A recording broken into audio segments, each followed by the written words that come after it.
When they announced that they were gonna come up with a Freaky Friday sequel, I was both excited but also scared that they were just gonna ruin the original movie and that maybe this movie wouldn't be as good and then it would just flop.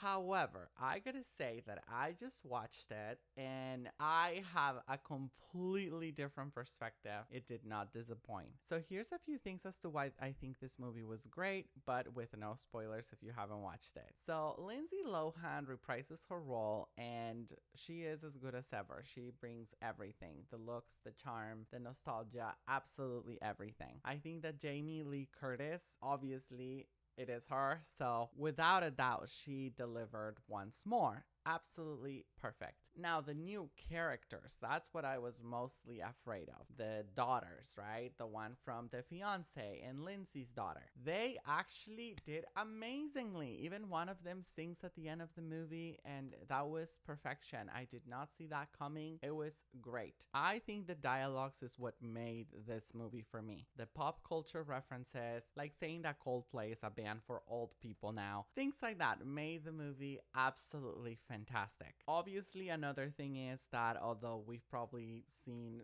the spoilers everywhere that they were gonna bring back every single member of the cast, it was still very cool getting to see it in the movie. Like Chad Michael Murray as Jake, and even other characters of the film that we just get to see for a few moments. For example, the restaurant ladies, or Anna's brother, or her mom's new husband. They're all there. So of course they're gonna bring all that nostalgia back. It just feels amazing to see that. Of course, as we all know, the band sings at the end, Pink Slip. All of that was fantastic. But for me, the main thing was that it had a great story. It felt like it gave us what we expected, which is swapping bodies, but at the same time with a brand new story that is very engaging, very comedic. I think you go from laughing to crying to enjoying every single aspect of the movie with all these different emotions that I just did not think that I was gonna get all throughout. So it's definitely a must watch. I am so pleased that they didn't ruin this sequel, and I am beyond happy with how it turned out.